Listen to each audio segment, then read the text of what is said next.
자, 이제 32번 보세요.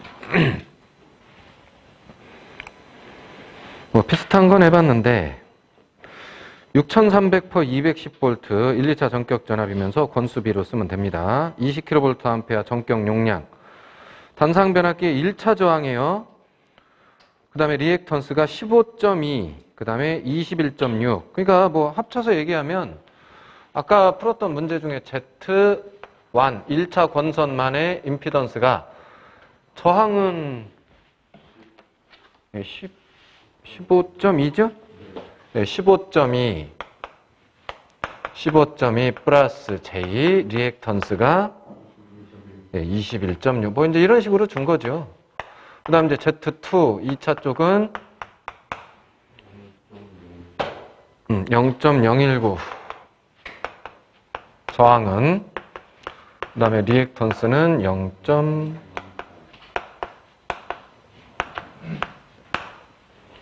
근데 뭐 계속 보시면 알겠지만 1차가 저항하고 리액턴스가 훨씬 크죠.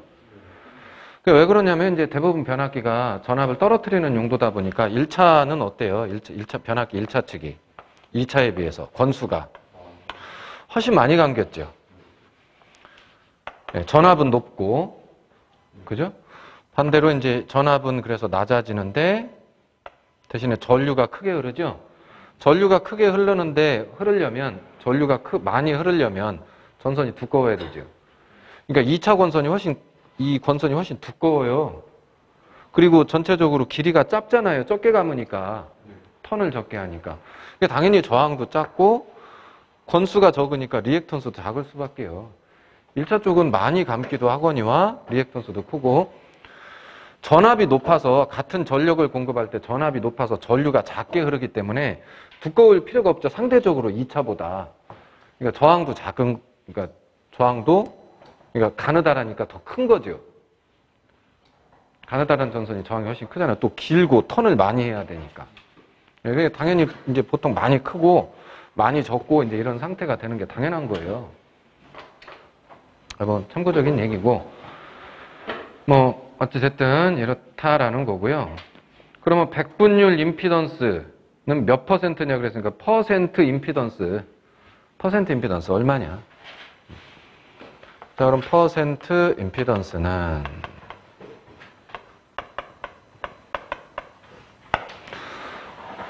동기기 할 때도 얘기를 했었는데 퍼센트 임피던스 사실은 식이 여러 개가 있다 보니까 뭐 뭘 쓰든 상관은 없다. 그런데 이제 보통은 V제곱분의 PZ 요거 쓸 때가 제일 빠르다고 그랬죠. 대부분의 경우가.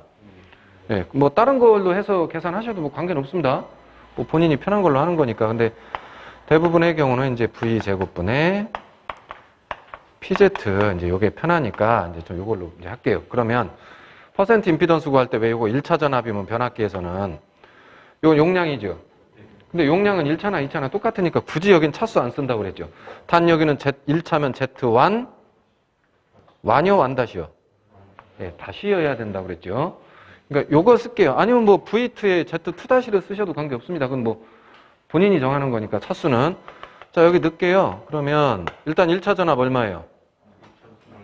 6,000?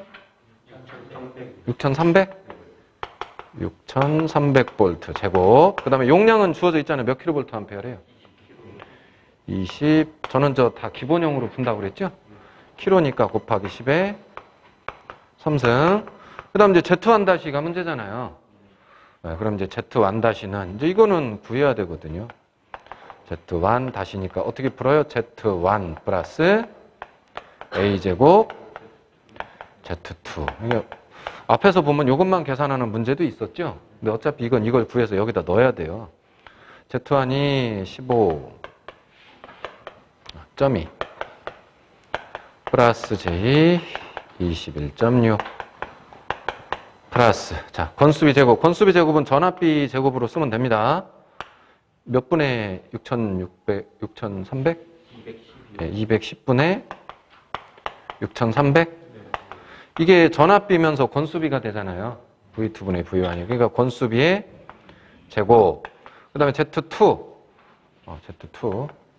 Z2 뒤에 있죠? 0.019 플러스 J 0. 0.028 계산 좀 해주셔야 되겠는데요. 자, 이렇게 한 거, 뭐 이렇게 한 거 한 번씩 계산해 주시면 이건 얼마인가요? 이렇게. 네? 뭐가 30? 아, 건수율 30이에요, 이거? 아, 30. 30의 제곱에 0.019. 30의 제곱은 900. 900 곱하기 0.019요?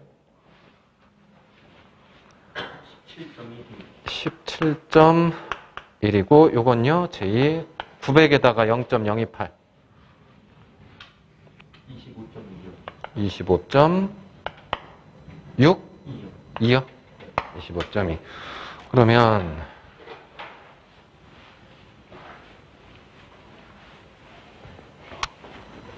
네, 이거 이제 계산해 보시면, 네, 실수는 실수끼리니까 20, 32.3인가요? 32.3 플러스 j 허수는 허수끼리 하면은 46.8 그죠? 예, Z1-가 이렇게 나오네요.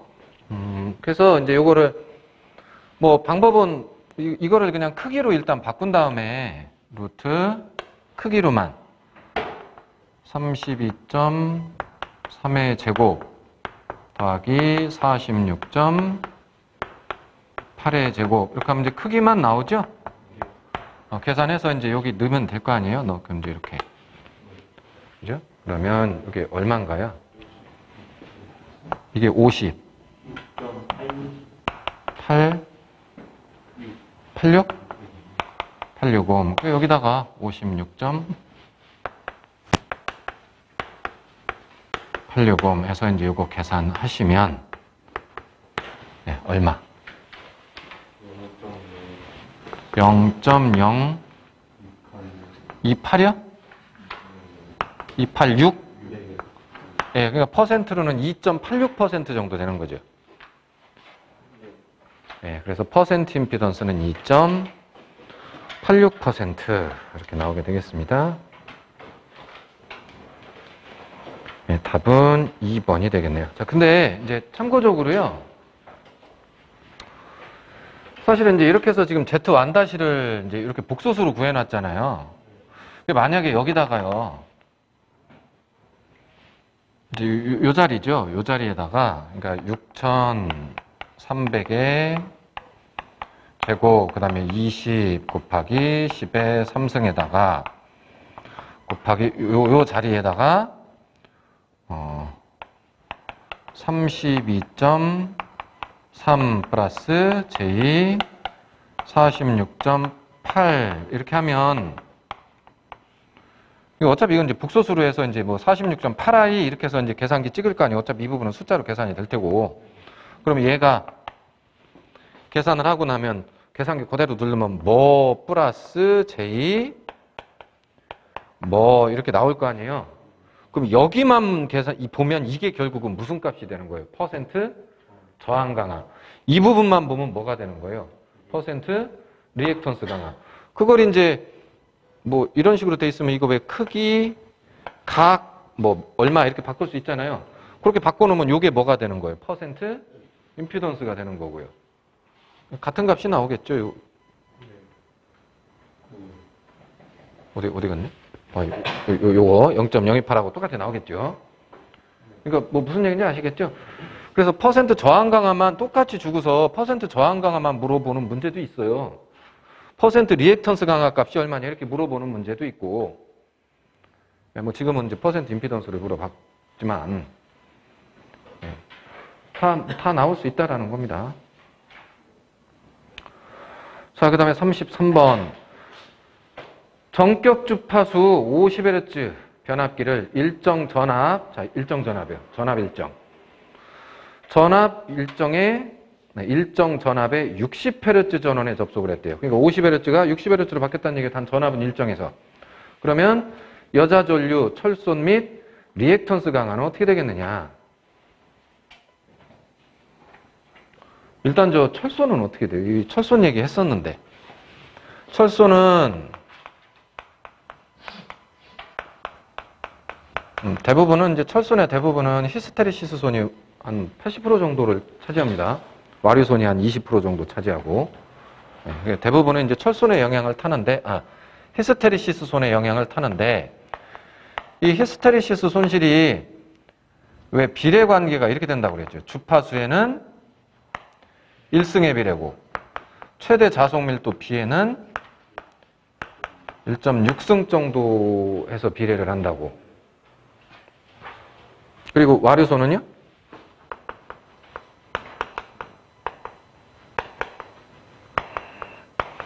주파수에도 제곱의 비례, 자속 밀도에도 제곱의 비례. 근데 이거 주파수가 증가했다고 그래서 얘네들 증가하는 거 아니라고 그랬죠. 뭘 봐야 된다고 그랬어요?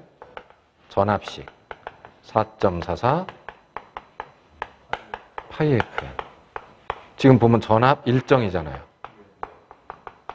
그럼 주파수가 지금 50에서 60으로 갔으니까 5분의 6으로 증가했잖아요. 근데 전압이 일정하려면 자속이 어떻게 돼야 돼요? 건수가 바뀌지 않는 이상. 이거 6분의 5 돼야 이게 일정이거든요.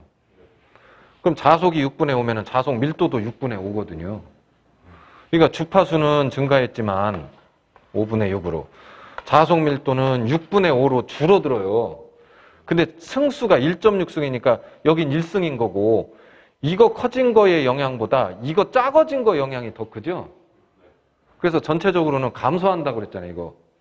그리고 와류손의 경우는 여기도 제곱, 여기도 제곱이라서 전압이 일정하면 얘는 바뀌지 않는다고.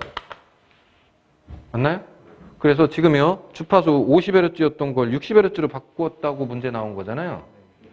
그러면 주파수가 상승을 했는데 자속은 전압 일정이라고 했으니까 줄어들어야 되다 보니까 철소는 감소입니다. 철손 감소라고요. 그럼 철손 전류가 감소하겠죠. 그죠? 철손 전류 감소면 결국은 여자 전류도 감소잖아요. 무부하 전류도.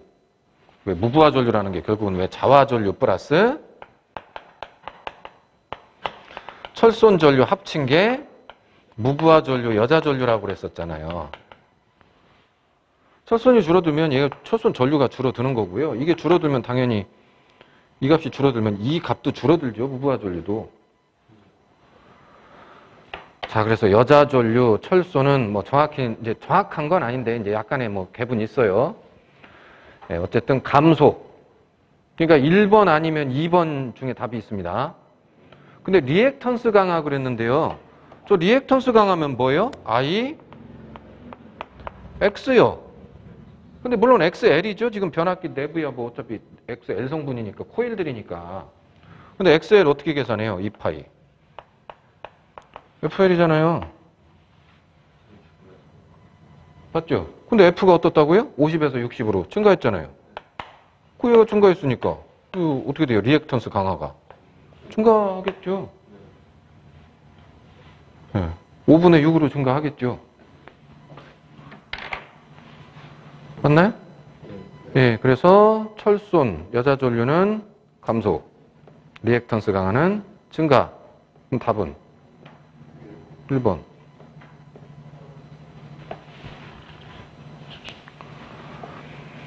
자, 34번. 어떤 주상 변압기 5분의 4부하에서 효율이 최대된대요. 최대 효율 나온대요.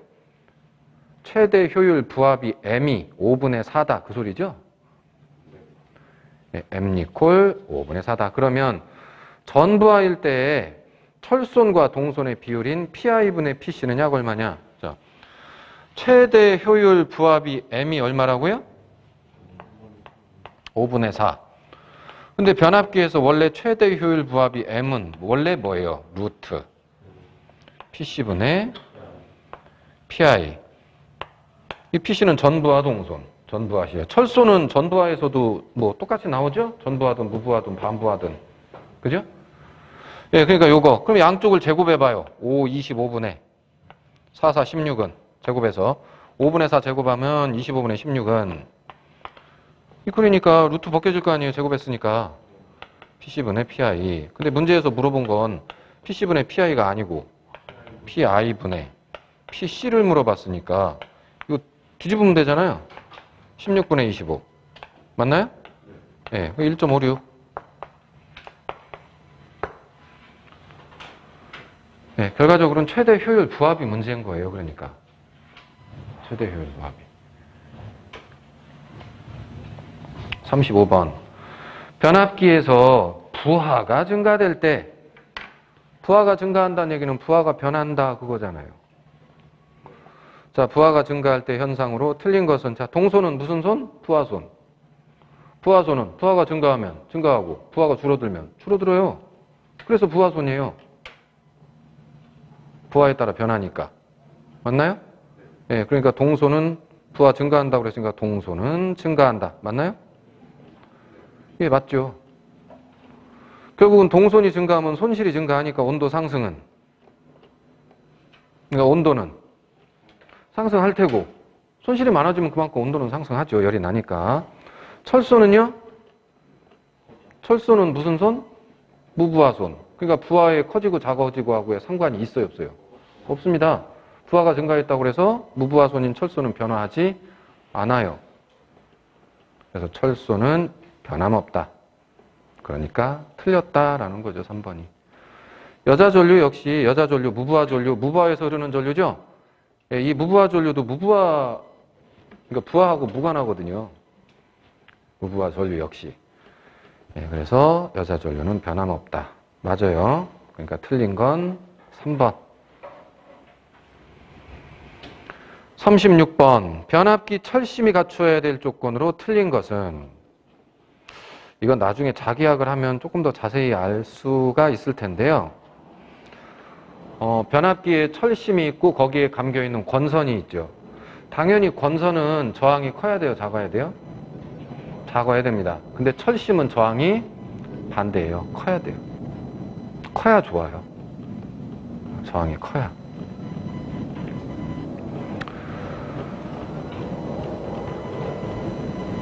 네, 일단 지금은 그렇게만 알고 계세요. 이 자세한 내용은 자기학 수업이 진행이 되면서 이제 자기회로하고 뭐 히스테리시스 현상이라든지 이제 와류손이 왜 발생하는지 이제 자기학에서 설명들이 되거든요. 그때 이제 요거에 대한 얘기는 좀 나올 텐데, 일단 지금으로서는 그냥 전기 저항은 커야 좋다는 거. 전선 말고 저 철심은 반대라고요. 자, 답은 2번이 되겠습니다. 투자율은 클수록 좋은 거고요. 철심은. 그 다음에 성층 철심을 해야 와류손이 줄어들잖아요. 손실은 어쨌든 철심에서 작아야 되니까. 그리고 히스테리시스 손 개수가 작을 것. 근데 그래야 히스테리시스 손실이 적어지니까. 이제 그런 얘기예요. 37번. 1차 측 권수 1500, 변압기 2차 측에 접속한 저항 16옴을 1차 측으로 환산을 해보니까 8kΩ이 되더래요. 그럼 2차 측 권수는 얼마냐? 2차에 접속한 저항이죠. 예, 그러니까요.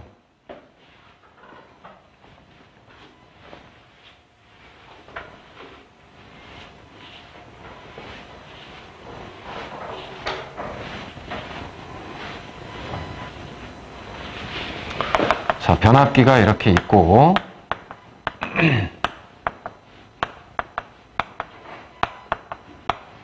1차가 있고 2차가 있죠. 그게 원래 엄밀하게 정확하게 얘기를 하면 이 권선에도 R1이라는 저항이 있고요. 여기는 R2라는 저항이 있죠. 그리고 나중에 여기 부하를 걸었다고 치면 2차에 다뤄놓은 이제 이 부하의 저항이 또 있겠죠. 로드라고 그래서 L이라고 쓸게요. 부하 저항. 여기 권수비가 있을 거 아니에요. 변압기니까. 만약에 1차로 환산한 저항 그러면 원래는 R1 다시면 R1 플러스 2차 권선에 지금 저항이 얘도 있고 얘도 있는 거잖아요. 이렇게 돼야 되는 거죠. 이렇게. 정확하게 얘기를 하면. 근데 지금 이 문제는 뭘 물어보는 의도냐면 그냥 이 내부 거는 무시를 하고요. 이상적인 변압기로 보고 2차에 다뤄놓은 거, 이게 실제 여기에 다뤄놓은 저항만 진짜 단 저항만 몇 오면? 16옴인데 이걸 1차에서 이 16옴을 1차에서 바라보면 8kΩ이 되더라. 그러니까 뭐냐면 지금 이 내부 건 무시했으니까 이거하고 이거는 무시한 거잖아요. 이것만 보고. 이렇게. 그러니까 원래는 이게 16인데 권수비 제곱을 곱해가지고 1차로 환산을 해서 봤더니 뭐 이렇게 써야 되겠네. 얘가 8,000으로 모였다. 라는 거라고요. 그럼 권수비가 얼마예요? 8,000은 A제곱에 16이니까 A제곱은 넘어가면 16분의 8,000이고 여기 제곱을 구하는 게 아니고 A를 구하는 거니까 제곱 뭐 쓰려면 루트 씌워야죠? 이거 계산하면 얼마예요?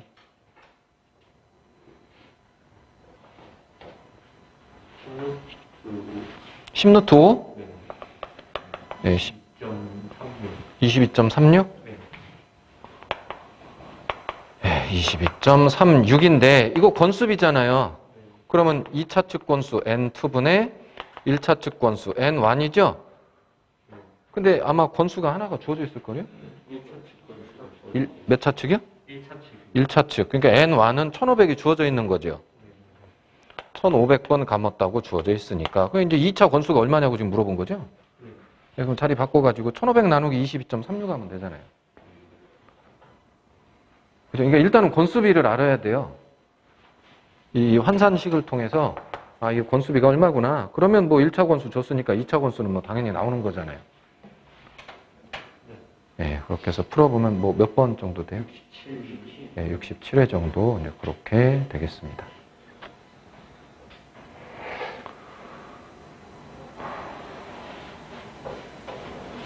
자, 38번.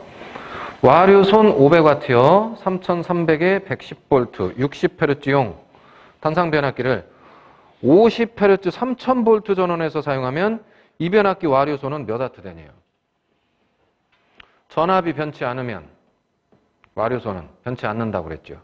근데 전압 변했어요, 안 변했어요? 변했어요. 이건 계산하셔야 돼요. 요 얘기 나온 건데 요걸 이용해서 그러니까 요 식을 지금은 전압이 일정이 아니니까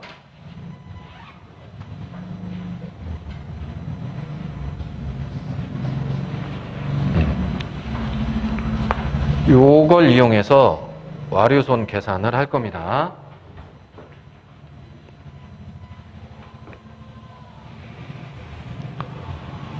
자, 뭐 미리 정리를 해서 풀으셔도 좋고 뭐 아니면 두 식을 그냥 적당히 해서 뭐 계산을 해가면서 풀으셔도 좋고. 자, 일단요 와류손은 주파수의 제곱 이렇게 되죠? 그러면 요거를 자속에 대해서 좀 정리를 해볼게요. 파이는 해서 정리하면 어떻게 되죠? 파이는 전압식이 4.44 다 뭐 넘어가야 되니까 F 권수 N분의 V죠? 그럼 자속이 결국은 지금 변압기는 같은 변압기에 전압하고 주파수가 바뀐 거잖아요. 뭐 변압기를 다른 변압기로 바꾼 게 아니죠. 그 처음에 쓰던 변압기에 전압하고 주파수를 바꿔서 쓴 거잖아요. 그럼 뭐 변압기 1차 권선, 2차 권선 이 권수는 뭐 우리가 바꿀 수 있는 게 아니잖아요, 지금. 이게 바뀌었다는 얘기가 아니니까. 변압기는 그대로니까. 그러니까 결국은 요 관계만 보면 되겠죠. 자속은 요거에 비례한다. 그죠? 그러면 여기로 와서요. 결국 와류소는 자 주파수에는 제곱의 비례인데 곱하기 요 자속 밀도가 결국 자속의 비례일 거 아니에요. 어차피 변압기는 같은 변압기니까 변압기 철심 단면적도 변한 게 아니잖아요. 그죠? 예, 그러니까 이제 요것도 그대로 이제 요 B 대신에 요걸 올리면 된다는 얘기예요. 그래서 F분의 V에 어떻게 돼요? 제곱이죠. 맞나요? 그러면 요거 분모의 F제곱이잖아요. 그러면 여기 F제곱이랑 이 F는 F제곱해서 이건 날라가니까 최종적으로 그러니까 와류소는 전압이 변할 때는 그냥 전압 제곱에 비례한다는 얘기예요, 결론은. 그러니까 여기 이 문제에서 주파수가 뭐 50이 60 됐는지 60이 50 됐는지 뭐 변했을 텐데 그건 신경 쓰지 말고 전압만 몇 배 됐어요? 전압이 뭐 몇 배 된 거예요? 얼마가 얼마 됐어요? 3300V였던 게 3000이 됐죠. 그러니까 결국은 요거에 비례한 제곱에 비례한다만 가지고 문제를 푸시면 된다고요. 그럼 이거 제곱 좀 한번 해줘 보세요. 이거 얼마인가? 3300분의 3000에 제곱하면 얼마예요?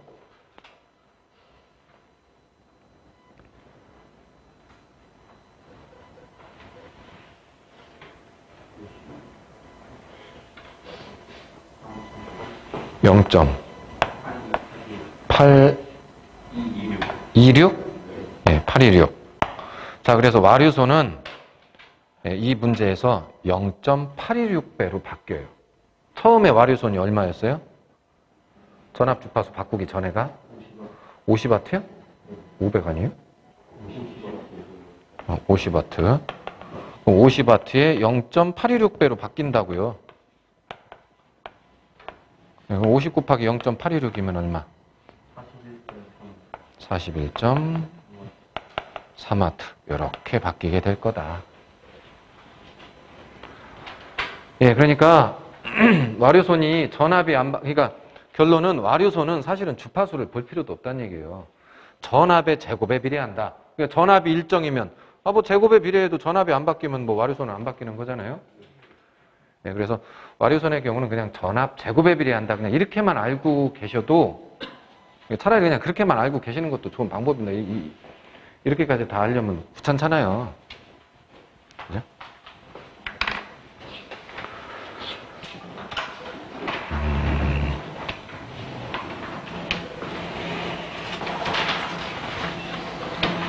뭐 답은 4번이 되겠죠, 그러면? 자, 그 다음에 39번. 네, 변압기 병렬 운전 조건.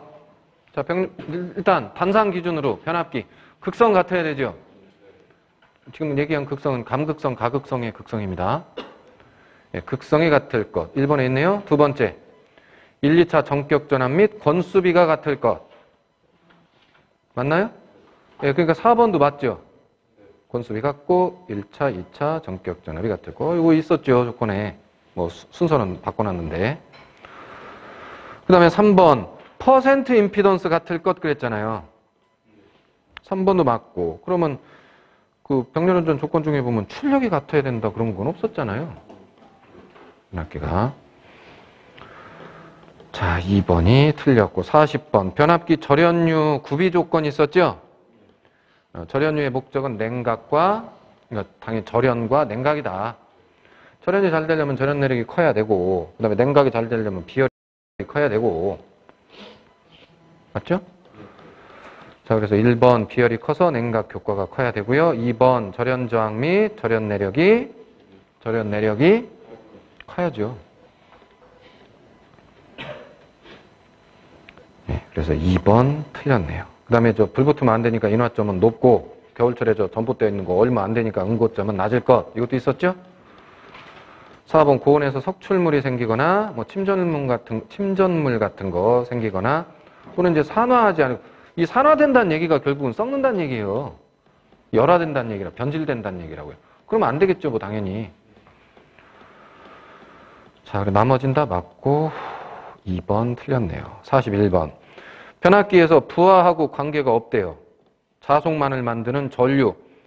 그러니까 원래 부하하고 관계없는 전류면 무부하 전류, 즉 여자 전류죠. 근데 변압기에서 여자 전류는 지웠네. 자, 여자 전류, 무부하 전류는 뭐 플러스 뭐? 철손 전류 플러스 자화 전류. 합이 여자 전류, 무부하 전류. 그러니까 무부하 전류는 철손 전류와 자화 전류로 나눠지는데 그 중에 자속만으로 바뀌는, 자속만을 만드는 전류를 자화 전류라고 그래요. 철손으로 뺏기는 게 있죠. 철손 전류. 자, 그럼 자화 전류가 답이 되겠고 42번.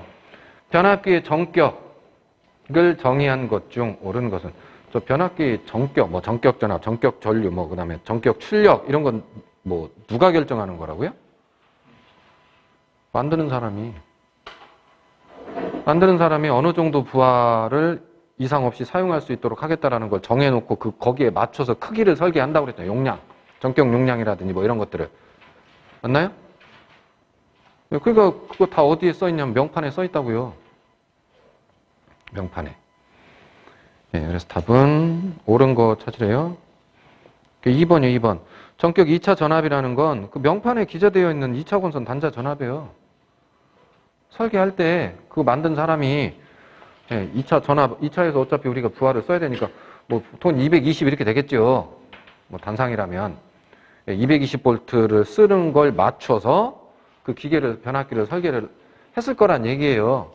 그럼 당연히 이거는 1차 전격 전압은 얼마고 2차 전격 전압은 220이고 전격 용량은 몇 kVA짜리 변압기 명판에 딱 찍어가지고 저 철판으로 해가지고 변압기에 붙여가지고 제품 나오잖아요. 43번 변압기의 온도시험. 온도시험에는 실부하법과 반환부하법이 있다고 그랬죠. 근데 어떤 게 더 좋으냐 그럼 뭐가 좋은 거라고요?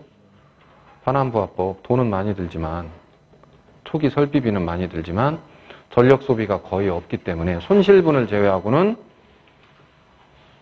전력 소비가 없다. 그래서 반환부하법이 훨씬 좋은 방법이다. 이 기억나세요?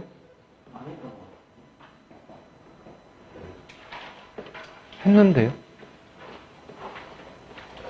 직류기 할 땐가 한 것 같은데요.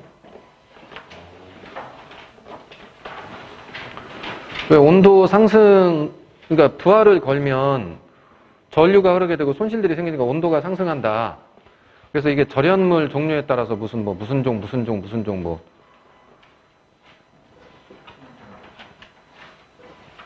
직류기 할 때 실부하법과 반환부하법이 있는데 반환부하법에 블론델법, 홉킨스법, 카프법. 네, 직류기 할 때 썼어요. 직류기 할 때.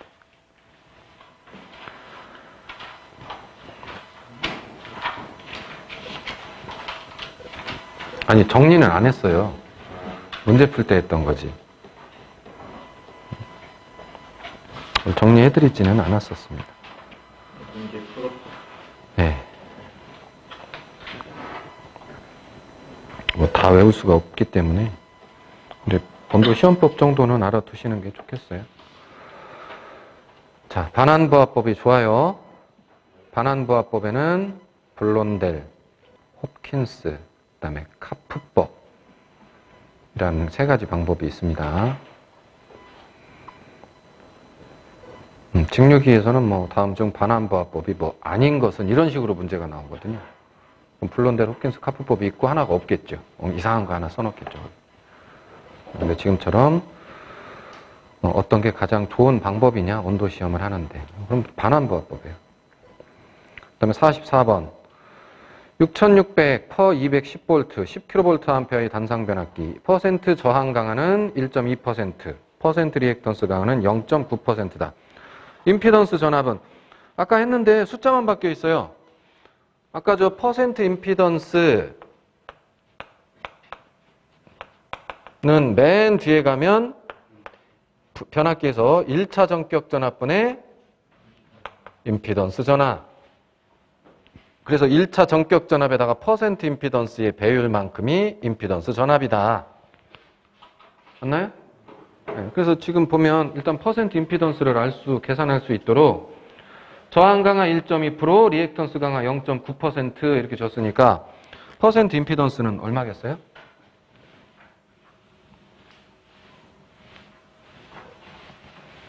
임피던스는 저항의 제곱 플러스 리액턴스의 제곱. 그럼 퍼센트 임피던스는 퍼센트 저항 강하, 퍼센트 리액턴스 강하 제곱합의 루트요. 루트. 아까도 이렇게 풀었죠. P제곱 플러스 Q제곱. 뭐 숫자는 바뀌어 있어요. 그래서 각각 몇 프로냐면 1.2%로 그 다음에 0.9 하면은 얼마? 1.5% 나옵니다. 그럼 임피던스 전압은 1차 전격 전압의 1.5%. 1차 전격 전압이 6600이잖아요. 그럼 6600에 1.5%면 얼마예요? 6600에 1%면 66. 33 더해지니까 99? 99V겠네요. 답은 1번.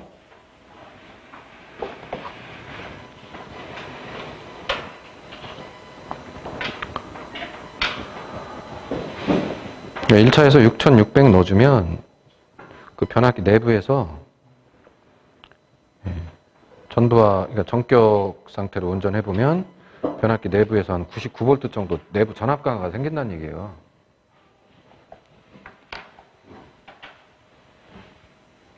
내부 임피던스 때문에. 변압기 자체 임피던스 때문에. 자, 45번.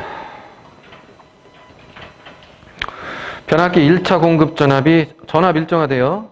1차 측 공급 전압이 일정할 때 1차 코일의 권수를 4배로, 이 권수를 바꾸네요. 권수를 4배로 하면 누설 리액턴스와 여자 전류 및 최대 자속은 어떻게 되겠느냐. 자, 변압기 전압, 여기 있죠. V는 4.44 파이 FN이요. 자, 근데 권수를 어떻게, 전압은 어떻게 된다고요? 일정인가요? 전압은 일정으로 놨는데 권수를 몇 배로? 4배로 늘렸대요. 그러니까 주파수에 대한 건 언급이 그럼 사실 주파수도 그냥 일정하다고 보셔야 되겠습니다. 여기서는 그러니까 전원 자체를 바꾸지는 않았다라는 의미로 파악하시면 되겠습니다. 그러면 4배, 일정. 그럼 자속은 4배 됐는데 일정하려면 자속은 4분의 1 돼야죠. 자, 그래서 최대 자속은 4분의 1이 돼. 더 풀어볼 필요도 없겠네요. 답이 2번입니다.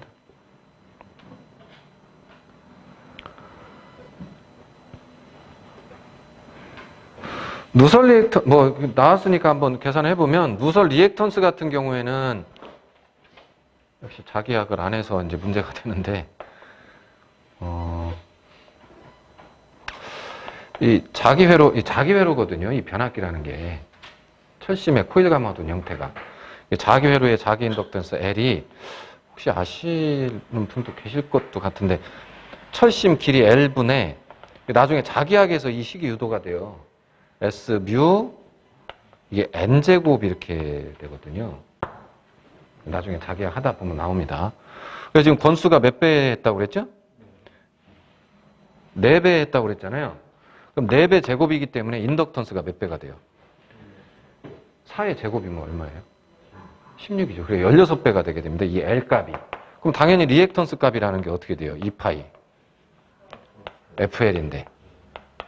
이게 16배 된다고 했으니까 얘도 16배가 될 수밖에 없죠. 그래서 누설 리액턴스는 이제 16배. 그리고 여자 전류는 다 자기약이에요.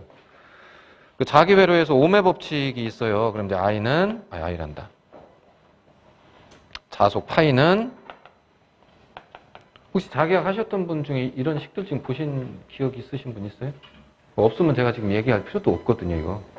나중에 자기약 가서 얘기. 저는 기억은 있는데. 이 자기회로 오매 법칙 자기약에서는 굉장히 중요해요. 이거 나중에 중요하게 다뤄질 내용들인데 자기회로에도 오매 법칙이 있어요. 전기회로에만 오매 법칙이 있는 게 아니고. 그래서 이 변압기라는 게 자기회로고 결국은. 그래서 파이는 L분의 철심 길이, S 철심 단면적, I 자기회로 그 솔레노이드 코일에 흐르는 전류. 그러니까 지금 이 전류를 그러니까 이 전류를 얘기하는 거예요. 여자 전류. SIN 권수, 그다음에 투자율 뮤. 이게 자기회로 오매 법칙이거든요. 그러니까 이제 거꾸로 지금 전류는 정리를 해보면 이게 여자 전류예요, 지금의. 그럼 다 넘어갈 거 넘어가고 나면 S, N, 뮤, L파이죠? 자, 근데 지금 어떻게 됐어요? 이제 전류 어떻게 되느냐라고 물어봤는데 자속은 지금 몇 배 돼야 된다고 그랬어요? 4분의 1 돼야 된다고 그랬고. 근데 권수를 몇 배 했다고 그랬어요, 지금? 4배 했다고 그랬잖아요. 그러니까 결국 전류는 16분의 1로 줄어들어야 되거든요.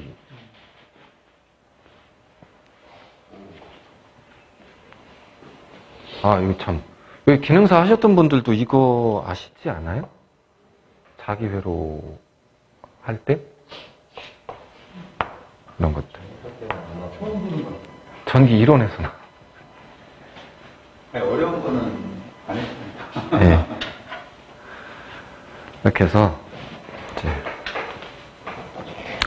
뭐 정확히 계산 다 하면 그렇다는 거고요.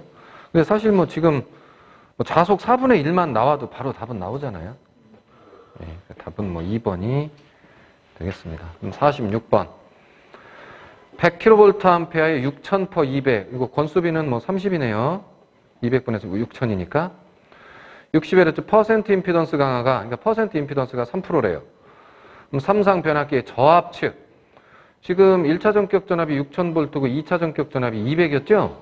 그럼 저압 측이라면 당연히 200V 쪽을 얘기하는 거겠죠? 2차 측. 저압 측에 삼상 단락이 생겼대요. 아, 이거 삼상이네. 삼상 변압기네. 지금 단상 아니고. 네, 생겼을 경우 단락 전류는 몇 암페어나 되겠느냐 그랬습니다. 근데 저 퍼센트 임피던스가 나왔는데 퍼센트 임피던스하고 단락비하고 무슨 관계? 여기 지금 다 안 써서 그런데 퍼센트 임피던스를 쭉 정리를 하다 보면 나중에 단락비하고 역수죠. 그죠? 그래서 퍼센트 임피던스는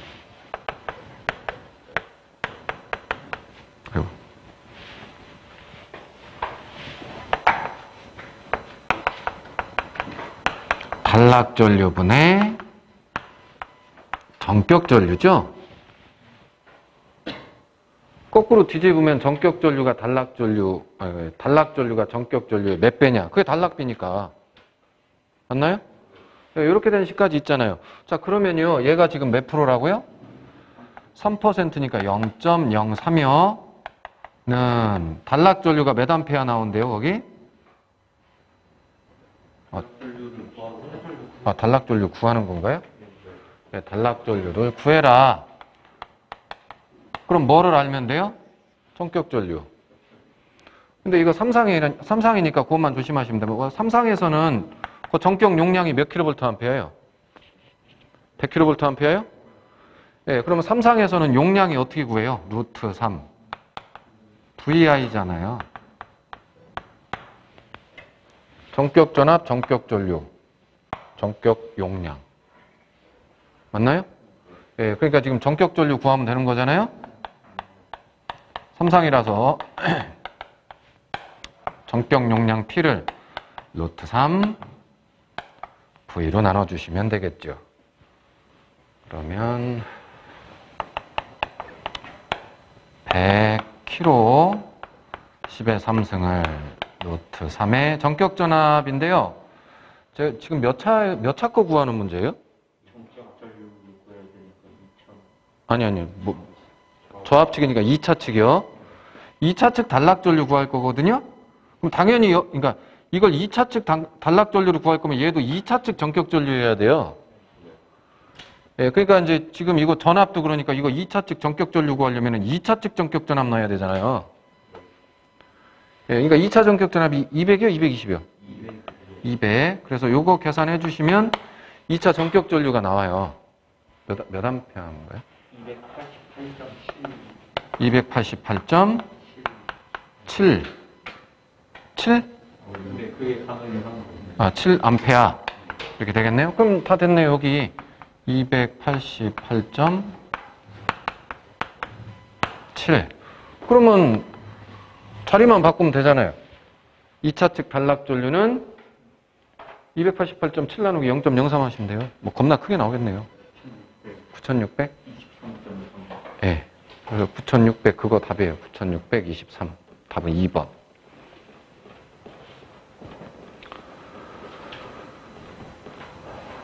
네, 변압기 같은 경우는 실제 단락이 되면 전격 전류보다 이렇게 뭐 몇십 배씩 막 이렇게 큰 전류가 나옵니다. 이제 동기발전기는 좀 예외적이라고 그랬죠? 왜냐하면 전기자 반작용이 크게 작용하면서 컸던 전류가 이렇게 줄어들었잖아요. 그러다 보면 오히려 전격 전류보다도 작아질 수도 있다고 그랬잖아요. 단락 전류가. 네, 이제 그 기억나시죠? 네. 근데 이제 그 동기기를 제외하고는, 동기발전기를 제외하고는 보통은 이제 이렇게 크게 나오는 게 사실은 일반적이에요. 단락이 되면. 47번. 전기 설비 운전 중 계기용 변류기, 이게 CT의 고장 발생으로 변류기를 개방을 해야 될 필요가 있을 때 2차 측을 단락을 하는데 이제 그 이유가 뭐냐? 외우세요. 2차 측 절연 보호 또는 2차 측 과전압 보호.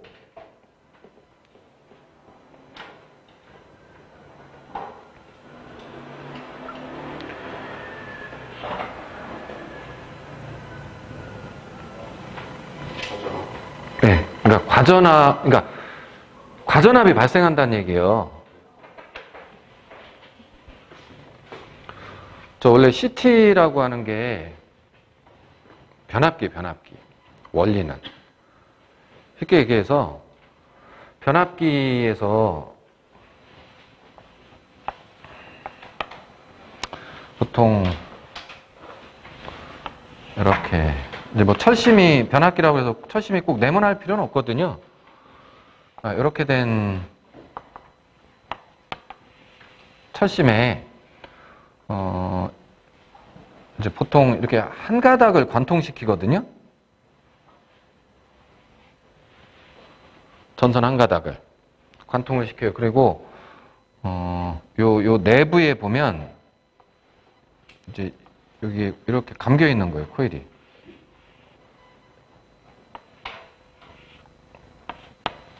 이런 식으로. 근데 지금 이건 뭐냐면, 이건 이제 어느 선에 전류가 흐르는데 몇 암페어나 흐르는지 재고 싶은 거예요. 네, 재고 싶은데 전류를 재려면 전류계는 선을 끊고 들어가야 되잖아요. 근데 잘 흐르고 있는 전선에서 재고 싶다고 이걸 자를 수가 없잖아요. 그러니까 간접적인 방법으로 전류를 측정을 하려고 하는 거예요. 그러니까 전류계는 이제 여기에 달리는 거죠. 2차 측에. 이렇게. 근데 지금 선을 이제 보통 이제 우리가 보이는 부분만 그리니까 이걸 이렇게 그리는 건데, 여기서 전류가 흐른다는 얘기는 이거 전기를 쓰고 있다는 얘기잖아요. 그게 우리가 이쪽에 안 보여서 그렇지, 사실상 여기에 이렇게 해서 뭐 쉽게 얘기하면 뭐 이렇게 된 회로라도 뭐 하나 있을 거 아니에요, 이렇게. 그러니까 전류가, 아이고, 거꾸로 그렸네. 이쪽 플러스로 잡았으니까 뭐 전류가 뭐 이렇게 흐를 거 아니에요. 결국은 몇 번 감은 거예요, 여기? 몇 번을 감은 거냐고요? 한 번 감은 거잖아요. 이거 보통은 한 선만 이렇게 그려놓으니까 이 생각을 못 하는데, 이렇게 선이 하나 있다는 얘기는 한 번 감았다는 얘기예요.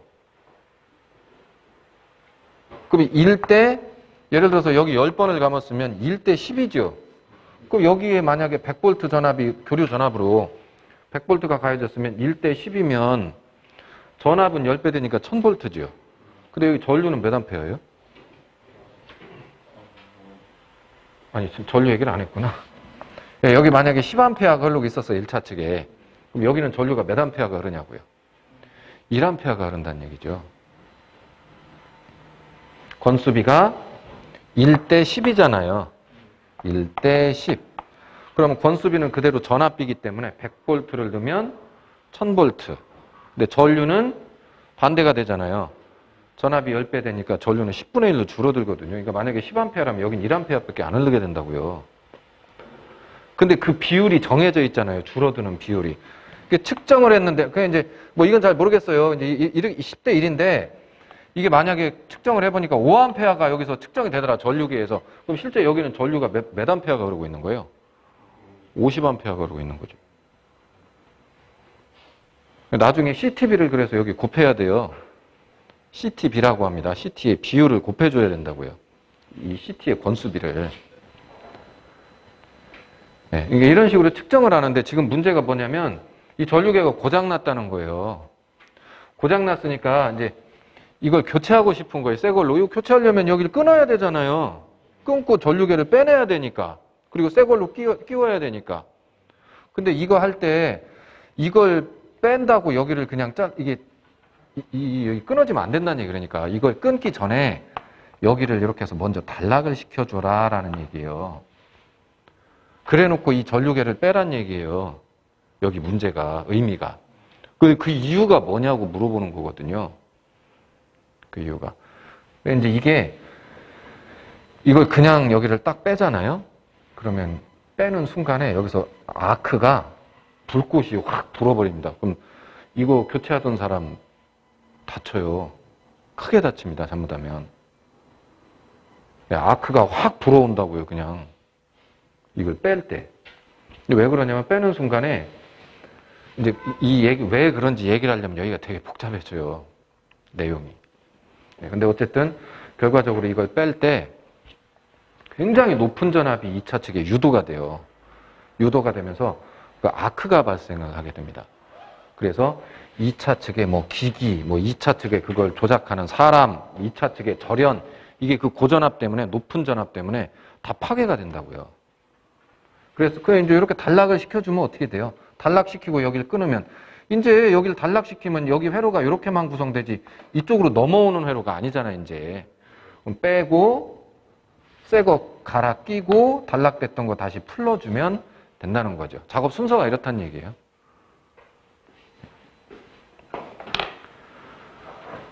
자, 그런 이유가 뭐냐? 혹시 나중에 혹시 기술사 쪽 이렇게 넘어가실 분들은 나중에 가면 이제 왜 여기서 고전압이 발생하는지 다 그려져 이제 그림 그리고 뭐 해서 파형 같은 것도 그려보고 해야 되거든요. 조금 설명을 합니다. 근데 우리는 그냥 결과만 이렇게 알고 있자고요. 2차 측 뭐 절연 보호가 답이 될 수도 있고 2차 측 과전압 보호가 답이 될 수도 있고 그렇다는 거예요. 48번 역률 80% 뒤짐 전부하 운전 중 삼상 100kVA의 3000퍼 200짜리 변압기 저압 측 2차 측 선전류의 무효분 뭐 이런 문제만 나오면 참 좋겠는데 삼상이죠. 100kVA 그리고 저압 측이니까 2차 측이니까 200V 가지고 계산하면 되고 역률 있죠? 자, 그러면 일단 뭐 무효분 전류를 구해달라고 그랬는데 그냥 전류 한번 구해봐요. 그냥 전체 전류. 뭐 피상 전류 뭐 그런 말도 쓰나? 뭐 피상 전류 한번 구해보죠. 전전류. 자, 삼상 용량이 주어져 있죠. 그럼 아까 얘기대로 전류, 전전류 I는 피상 전류는 전 용량 P를 삼상이니까 루트 3 V로 그냥 나눠주시면 돼요. 혹시 이게 와트로 돼 있었으면 역률까지 나눠야 되는데 이게 볼트 암페어로 주어져 있으니까 굳이 여기 역률을 넣을 필요는 없습니다. 자, 이게 용량 얼마? 100인가? 100kg, 10의 3승. 그 다음에 루트 3. 전압은 저압 측이에요, 지금 문제가. 2차 측 전격 전압 얼마예요? 200?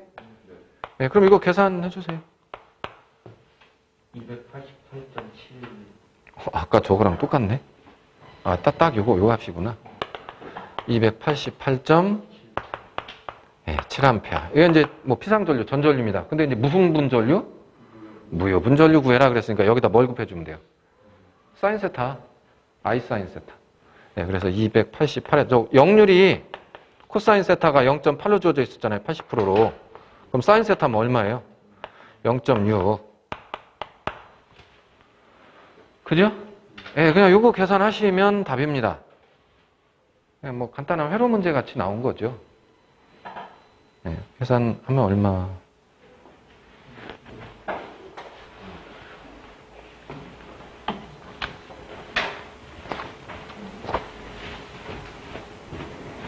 (173.2) 173.2요?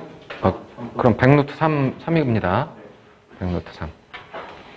답은 3번이 되겠습니다. 혹시 뭐 유효분 전류 구해라 그랬으면 뭐 곱하기 0.8 했겠죠? 자, 49번. 변압기 U, 기름의 열화 방지. 열화가 뭐라고요? 뭐 열받은 거 아니라고 그랬죠? 열성화. 즉 변질된 거. 그거의 방지법. 아까도 한번 했었죠? 밀봉 방식 취하고요.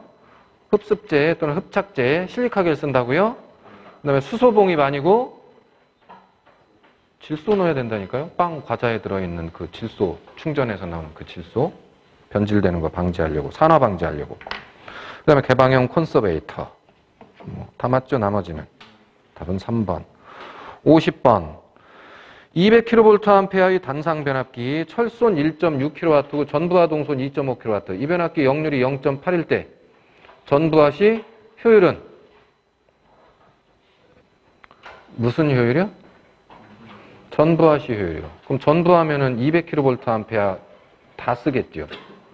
200kVA 변압기 놓고 200kVA 다 쓸 때를 전부하시라고 하는 겁니다. 그러면 뭐 전부하시 효율을 구해달라고 했으니까 전부하에 맞춰서 효율을 계산하시면 돼요. 요게 이제 부하를 다르게 주고 문제를 구하라고 하는 문제들도 있어요. 그럼 거기에 맞추셔야 돼요. 지금은 전부하니까 다 쓰는 걸로 계산하면 됩니다. 자, 변압기 효율. 아까도 뭐 썼는데, 물론 아까는 최대 효율인데 출력 플러스 손실. 손실은 철손 플러스 동손. 근데 이 동손이 전부하 동손 기준으로는 전부하 다 쓰면야 전부하 동손 넣으면 되는데 전부하 시의 효율이 아니면 여기 부하비 제곱을 이렇게 붙여야 되죠. 기억나시죠? 분해 출력 이렇게 됩니다. 근데 물론 지금은 전부하니까 사실 뭐 부하비가 1인 거거든요. 이거 뭐 1 제곱이면 뭐 1이니까 그냥 전부하 동손 그냥 뭐 넣어주기만 하면 되겠죠. 자, 그냥 넣어보자고요. 자, 출력 다 쓴댔잖아요. 전부하 200kVA죠?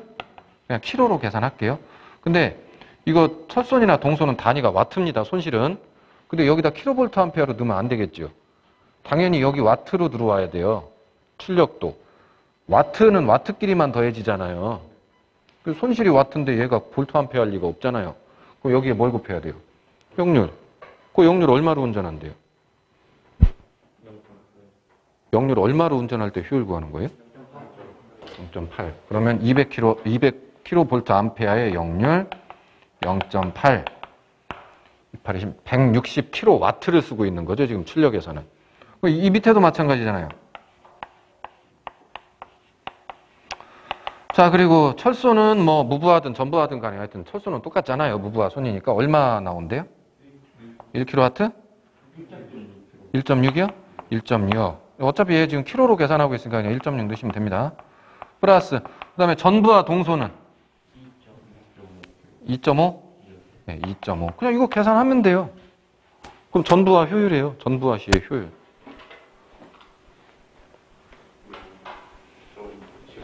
(0.975) 네, 그럼 97.5%. 답은 3번이 되겠습니다.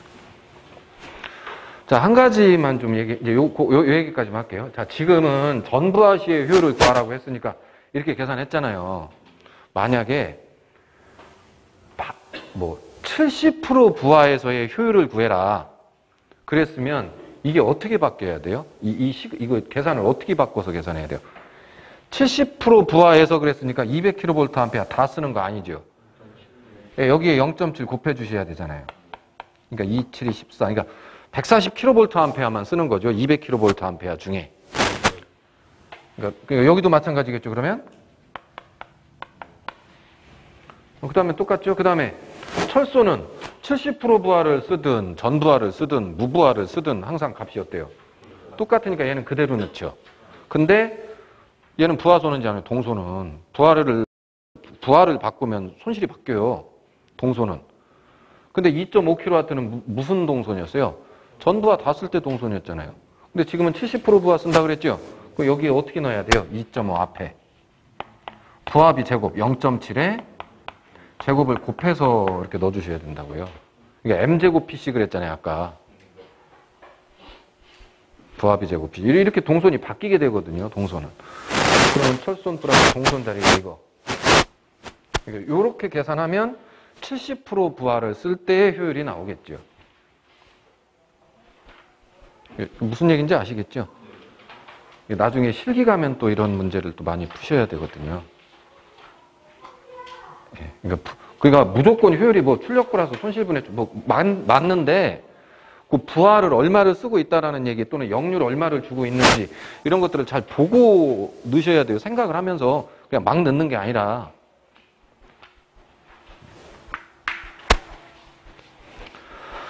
자, 일단 오늘은 여기까지.